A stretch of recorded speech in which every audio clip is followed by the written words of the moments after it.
Liberty Tamil நேயர்களுக்கு வணக்கம். இன்றைய நேர்காணலில் நாம் சந்திக்க இருப்பவர் மூத்த பத்திரிகையாளர் திரு தராசு ஷியாம் அவர்கள். வணக்கம் சார். வணக்கம் அசீஸ். மும்மொழி கொள்கை விவகாரம் தமிழகத்தில் ஓய்ந்த பாடில்லை. தொடர்ச்சியாக தமிழகத்தில் மும்மொழி கொள்கைக்கு எதிராக பல்வேறு போராட்டங்கள் நடைபெற்றன. திமுக பல்வேறு கண்டன பொதுக்கூட்டங்களை நடத்துகிறாங்க. அதில் பேசிய முதல்வர் ஸ்டாலின் உயிரே போனால் கூட நாங்கள் பின்வாங்க மாட்டோம் அப்படின்னு சொல்கிறாங்க. தொடர்ச்சியாக ஒன்றிய அரசும் இதில் ரொம்ப உறுதியாக இருக்கிறாங்க. மும்மொழி கொள்கையை ஏற்றுக்கிட்டா தான் நிதி அப்படின்னு சொல்லி ஒன்றிய அமைச்சர் தர்மேந்திர பிரதான் தொடர்ச்சியாக ஒரு திமிர்த்தனமான பேச்சுகளே முன்னெடுக்கிறாரு. இந்த மும்மொழி கொள்கை விவகாரம், இந்தி திணிப்பு, இதெல்லாம் நீங்கள் எப்படி சார் பார்க்குறீங்க? எங்கள் காலம் மும்மொழி கொள்கையில் ஸ்கூல் டேஸ் மும்மொழி கொள்கையில் தான் நாங்கள் தொடங்கணும். காங்கிரஸ் ஆட்சி காலம் மும்மொழி கொள்கையில் தொடங்கும் போது தமிழ், இங்கிலீஷ், ஹிந்தி, அப்புறம் 3 subject, maths, science, social studies, அப்புறம் ஒரு சிறப்பு பாடம் இருக்கும், அதாவது அல்ஜிப்ரா, இந்த மாதிரியான சிறப்பு பாடம் இருக்கும். மும்மொழி கொள்கையில் 10th வரைக்கும் அதில் தான் வந்தோம். அப்புறம் 11th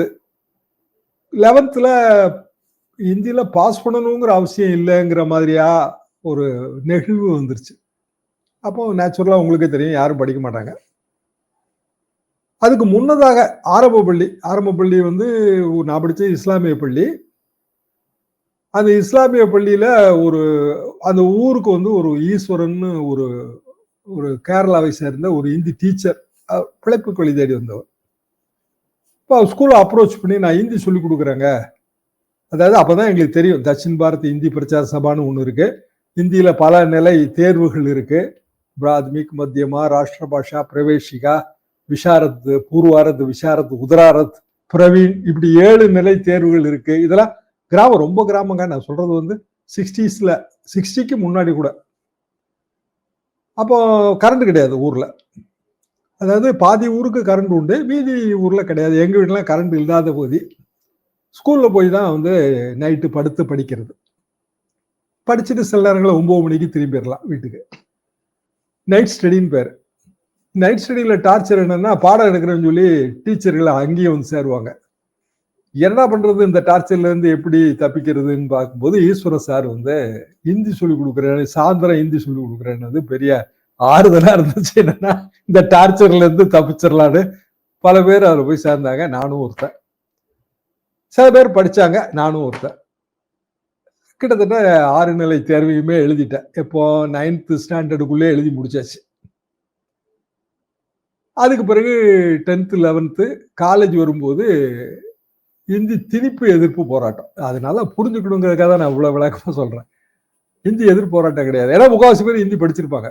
ஹிந்தி திணிப்பு எதிர்ப்பு போராட்டம். தட்சின் பாரத் பிரச்சார சபா இப்போ இருக்கு, மகாத்மா காந்தி தொடங்கி வச்சது. இப்போ தேர்வுகள் எழுதுறாங்க. நிறைய ஊர்களில் பார்த்தீங்கன்னா தேர்வு எழுதிட்டு இருப்பாங்க. பல லட்சம் பேர் படிக்கிறாங்க. இப்படியான ஒரு சூழல்ல ஹிந்தி திணிப்பு எப்படி அது ஃபீல் பண்ணப்பட்டதுன்னா, நம்ம கான்ஸ்டிடியூஷன் வரும்போது 1950 அபிஷியல் லாங்குவேஜ் ஆக்ட், இந்தியா முழுசுக்கு ஹிந்தி தான் என்று அந்த அபிஷியல் லாங்குவேஜ் ஆக்ட்ல இருந்துச்சு, கான்ஸ்டிடியூஷன்லயும் இருந்துச்சு.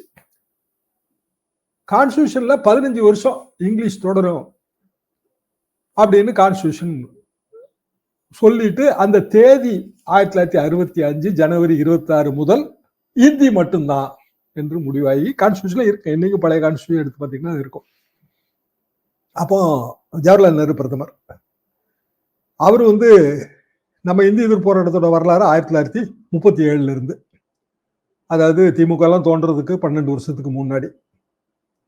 தமிழ்நாடே கிடையாது, எல்லாமே தென் மாநிலங்கள் தான், தென்னகம். எப்படி வந்துச்சுன்னா, மகாத்மா காந்தியோட வேலை திட்டம் இந்தியா முழுசுக்கும் ஹிந்தி படிக்கணும். அது வேலை திட்டங்கள்ல ஒண்ணு. இரட்டை ஆட்சி முறை, அதாவது பிரிட்டிஷ்காரன் என்ன பண்றான், ஒரு சின்ன கொஞ்சம் பவர்ஸ் கொண்ட பகுதிகளை பிரிச்சு அதை இந்தியாவுக்குள்ளே ஒரு தேர்தல் நடத்தி அவங்கவுங்க ஆளட்டும், மிச்ச பவர்லாம் எங்களுக்கு, கவர்னர் முடிவு தான் இறுதியானதுன்னு ஒரு இரட்டை ஆட்சி முறை வந்துச்சு. இரட்டை ஆட்சி முறை வரும்போது காங்கிரஸ் கட்சி அதை ஏற்றது. நாடு முழுவதும் இருந்த காங்கிரஸ் கட்சி. தென்னகத்துல இருந்த நீதி கட்சி, அதாவது தென்னிந்திய நல உரிமை சங்கம், பேரே தென்னிந்திய நல உரிமை சங்கம் தான், அதுல இருந்தா நீதி கட்சி வருது. எங்களோட பழைய வீடுகள்ல, சோழவந்தான் மாதிரியான பகுதியில் இருக்க வீட்டுக்கு நீங்க போனீங்கன்னா பெரிய பெரிய குரூப் போட்டோஸ் இருக்கும். பெரிய அண்ணா உட்பட பெரிய பெரிய தலைவர்கள்லாம் அந்த வரிசையில இருப்பாங்க. பெரிய தலைவர்கள் கீழே உட்கார்ந்துருப்பாங்க, மற்றவங்க எல்லாம் பின்னாடி.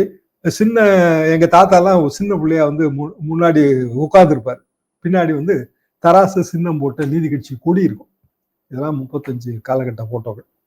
நீதி கட்சி வந்து கொஞ்சம் அதிகாரம் இருந்தாலும் பரவாயில்ல, மக்களுக்கு ஏதாவது நன்மை செய்யலாம், அது ஒரு சரியான தாட் தான் நான் இன்னைக்கு நினைக்கிறேன். ஏன்னா அதுலதான் நமக்கு இடஒதுக்கீடே வருது. முத்தியாமுலியார் கம்யூனல் ஜீவோ அந்த முடிவு நீதி கட்சி எடுக்காம காங்கிரஸ் கட்சி மாதிரி புறக்கணிச்சிருந்ததுன்னா இன்னைக்கு இந்தியா முழுவதும் கடைபிடிக்கப்படுகிற இடஒதுக்கீடு, சமூக நீதி எதுவுமே இல்லாம போயிருந்திருக்கும். பத்திரப்பதிவு துறையில முத்தியாமுலியார் பத்திரப்பதிவு அமைச்சர், அவர் இன்ட்ரோ பண்றாரு, பெரியார் வரவேற்கிறாரு, இந்தியா எல்லா துறைகளுக்கும் இதை விரிவுபடுத்துகின்றாரு. பிறகு எல்லா துறைகளுக்கும் விரிவுபடுத்தப்படுகிறது. சிந்தனை சிற்பி சிங்காரவேலரோட மதிய உணவு திட்டம் அறிமுகப்படுத்தப்படுகிறது. இப்படியான பல மாறுதல்களை நம்ம அந்த காலகட்டத்தில் செஞ்சிருக்கோம். புரியணும், அதெல்லாம் எதெல்லாம் நம்ம தாண்டி வந்திருக்கோங்கிறது நமக்கு புரியணும். அப்பதான் நம்ம என்ன உரிமைகள், ஏன் தமிழ்நாடு வெல்லட்டுங்கிற அந்த முழக்கம் இன்றும் எழுப்பப்படுகிறதுங்கிறத நம்ம புரிஞ்சுக்க முடியும், அதோட பின்னணி உணர்வுகள். திருப்பியும் 1936, 37 காங்கிரஸ் கட்சி வேற மாற்று முடிவு எடுத்து தேர்தலில் போட்டியிடலான்னு முடிவு எடுக்குது. ராஜாஜி முதல்வர், தென்னகத்தின் முதல்வர், அதாவது பிரீமியர்னு பேர் அந்த போஸ்ட். அவர் மகாத்மா காந்தியின் வேலை திட்டம், ஹிந்தி கட்டாய ஹிந்தி, இதே மாதிரிதான் கட்டாய ஹிந்தி 37 பெரிய போராட்டம். பெரிய போராட்டம்னா பெரியார் தலைமை, இன்னும் பெரிய பெரிய தமிழறிஞர்கள் அது போராட்டம், மீண்டும் அதை கட்டாய ஹிந்தி சர்க்குலர் வாபஸ் வாங்க வரைக்கும் போராட்டம். இப்படி இருக்கும்போது காங்கிரஸ் மந்திரி சபை ராஜினாமா செய்து அன்றைக்கு இருந்த கவர்னர் வந்து கட்டாய ஹிந்தியை எடுத்துடுறாரு. ஸோ போராட்டம் முடிஞ்சு போகுது. இதற்கு அடுத்த போராட்டம் எங்க போராட்டம் தான் 65.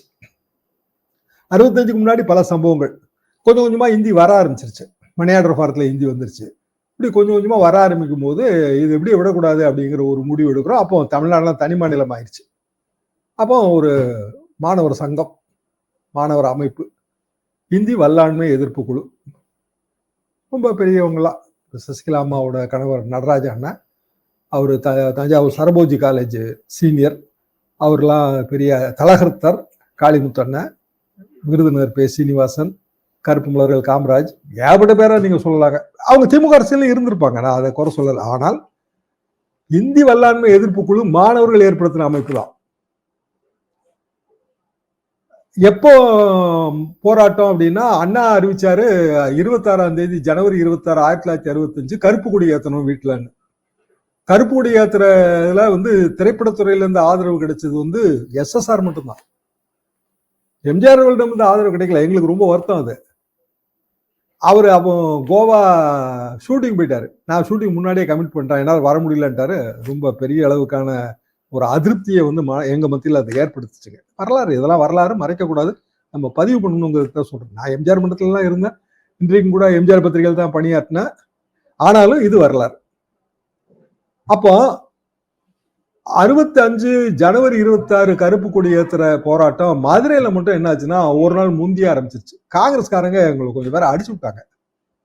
திமுக காங்கிரஸ் இன்னைக்கு உறவு இருக்குங்க, அவங்க அரசியல் காரணமா பேசலாம். ஆனா நாங்க வந்து காங்கிரஸ்காரர்கள்ட்ட அடி வாங்கினவங்க. நம்ம இன்றைக்கு பெரிய அளவுக்கு புதிய தலைமுறையில எல்லாம் பணியாற்றி ஒரு பெரிய ஒரு ஊடக வெளிச்சமாக இருக்கிற வேங்கட பிரகாஷ் வெங்கட்னு சொல்லுவோம், அவரோட தந்தையார், அவர் அமெரிக்கன் காலேஜ், அவரு அந்த குண்டு சிதறல காலில் அடிபட்டு அதுக்கு பிறகு அவரு காவல்துறை பணிக்கு போகணுங்கிறதோ என்னமோதான் அவரோட லட்சியம். கடைசியில் அதுக்கெல்லாம் போக முடியாமலே போய் அவரு ஒரு ஆரம்ப பள்ளி ஆசிரியராக தான் கடைசியில அவரோட வாழ்வை கழிச்சாரு.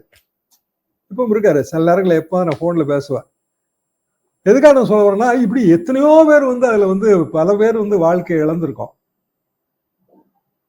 போராட்டம் வந்தது, பெரிய உயிர் சேதம், ராணுவம் வந்துச்சு. 2 மந்திரி ராஜினாமா பண்ணாங்க, காங்கிரஸ் மந்திரிகள். அது அந்த வரலாறு தெரியுமான்னு தெரியல. ஓவி அழகேசனும் சி சுப்பிரமணியமும். ஒண்ணுமே செய்ய முடியல, அடக்க முடியல.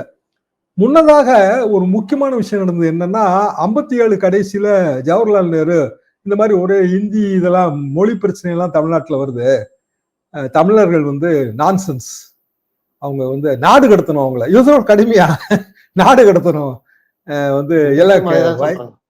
ஆமா, தர்மேந்திர பிரதான் மாதிரி ஓல்டு பீப்புள், கிழவர்கள், பெரியார எல்லாரையும்.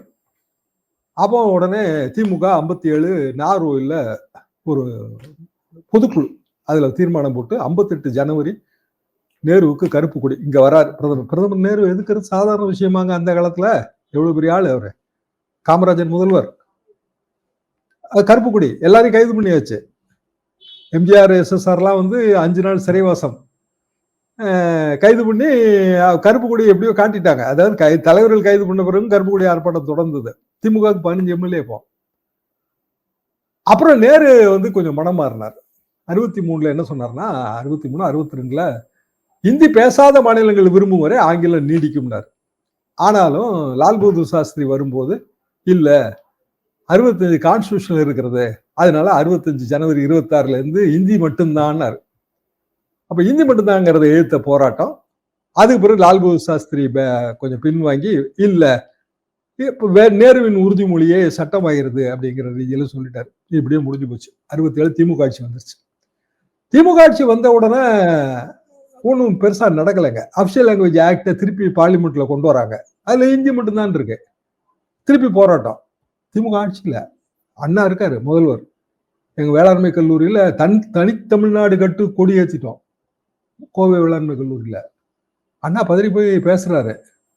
பேசிய சமாதானப்படுத்தி தமிழ்நாடு வந்து இருமொழி கொள்கை தனியா அசம்பிளியில டிஸ்கஸ் பண்ணி எல்லா கட்சிகளோட ஆதரவோடும் இருமொழி கொள்கை சம்பந்தமான தீர்மானம் நிறைவேற்றப்பட்டு மத்திய அரசுக்கு அனுப்பி அபிஷியல் லாங்குவேஜ் ஆக்டோட டைட்டிலோட 2வது வரி என்ன சொல்லுதுன்னா இந்தி என்பது இந்தியா முழுவதுக்கும் செல்லும், தமிழ்நாட்டை தவிர அப்படின்னு சொல்லுது. Except the state of Tamil Nadu. Chennai ஹைகோர்ட்ல பிறகு ஒரு கேஸ் வருது. சென்னை ஹைகோர்ட் என்ன தெளிவா சொல்லுதுன்னா ஆமா தமிழ்நாட்டுல இந்தி கிடையாது, தமிழ்நாட்டில இருந்து டெல்லிக்கோ பிற மாநிலங்களுக்கோ இங்கிலீஷ்ல கடிதம் எழுதுனா அவங்க இங்கிலீஷ்ல தான் பதில் எழுதணும். எக்ஸ்ட்ராவா ஒரு பிட்டை சேர்த்து நச்சுன்னு ஒரு இடி இறக்கி இருக்கு மெட்ராஸ் ஹைகோர்ட். இதெல்லாம் பழைய வரலாறுங்க, 80க்கு முன்னாடி உள்ள வரலாறு. 80ல என்னாச்சுன்னா அபிஷியல் லாங்குவேஜ் இந்திரா காந்தி கலைஞர் கூட்டணி, அதாவது இந்தி மொழியை வளர்ப்பதற்கான ராஷ்டிர பாஷா வளர்ப்பதற்கான ஒரு குழு. அப்போ இங்க வந்து எம்ஜிஆர் முதல்வர்னா காங்கிரஸ் திமுக கூட்ட எதிர்த்து வந்த அதிமுக கூட்டணி. அவங்க அதை கடுமையா எதிர்த்து அதெல்லாம் முடியாது. அப்போ அந்த குழுவுல திமுக இடம் இருக்கு. அதை கண்டிக்கிறோம். அரசியலை தாண்டிய விஷயங்கள்ங்கிறதுனால இதை சொல்றேன். ஆனா லோக்கல் பாலிட்டிக்ஸ்குள்ள அது வருது, நான் அதை மறுக்கவே இல்லை. அப்போ நம்ம எந்த பக்கம் நிக்கணுங்கிறது தான் இப்ப இதுல கேள்வி. நம்ம எந்த பக்கம் நிக்கணும்னா எப்படி நம்ம 60 வருஷமா என்ன வாழ்க்கையை வாழ்ந்து வந்திருக்கோம், எப்படி நம்மளோட சிஸ்டம் இருக்கோ, நம்ம தமிழ்நாடோட அடித்தளம் எப்படி அமைஞ்சிருக்கோ அந்த பக்கம் தான் நம்ம நிக்க முடியும். அப்போ இப்ப திமுக எடுக்கிற ஸ்டாண்ட் எதுவோ அந்த பக்கம் தான் நம்ம நிக்க முடியும். திமுகவோட பழைய தவறுகள் அதெல்லாம் சுட்டி காட்டி பயனே கிடையாது. என்ன காரணம்னா அது பிறகு எத்தனையோ மாற்றங்கள் வந்துருச்சு. அதிமுகவோட பழைய தவறுகள் அதை சுட்டி காட்டியும் பயன் கிடையாது. ஷார்ட்டா சொன்னா தமிழ்நாடு முழுவதும் ஒரு அணியில இருக்க வேண்டிய ஒரு தருணம். இப்ப நமக்கு உண்மையான தேவை என்னங்க? மொழி ரீதியான இந்த டிஸ்கஷன் இந்தியாவுக்கு எந்த வகையில தேவை? ரொம்ப நம்ம மிகப்பெரிய அளவுக்கு பொருளாதார நெருக்கடியில் இருக்கோம், மிகப்பெரிய அளவுக்கு வேலையின்மை இருக்கு, கிராமப்புற வறுமை வாட்டி வதைக்குதுங்க. நீங்க கிராமப்புறங்களை போய் கேட்டு பாருங்க, அப்பதான் தெரியும். சோ ஜனங்களோட பிரையாரிட்டி இது இல்ல. ஆனா இத பேச வேண்டிய நிலைமைக்கு யார் தள்ளி விடுறாங்கன்னா நீங்க தான் தள்ளுறீங்க. அப்ப யாரு திசை திருப்புறா? தமிழ்நாட்டின் பிரச்சனைகள் இருந்து திமுக திசை திருப்புதுன்னா இந்தியாவின் பிரச்சனைகள் இருந்து பிஜேபி திசை திருப்புது இல்ல, அது சரியாகும். நன்றி சார். நிறைய நல்ல பயனுள்ள தகவல்களை நேயர்களுக்கு சொல்லியிருக்கீங்க. உங்களுடைய நேர்காணலுக்கு மிக்க நன்றி சார்.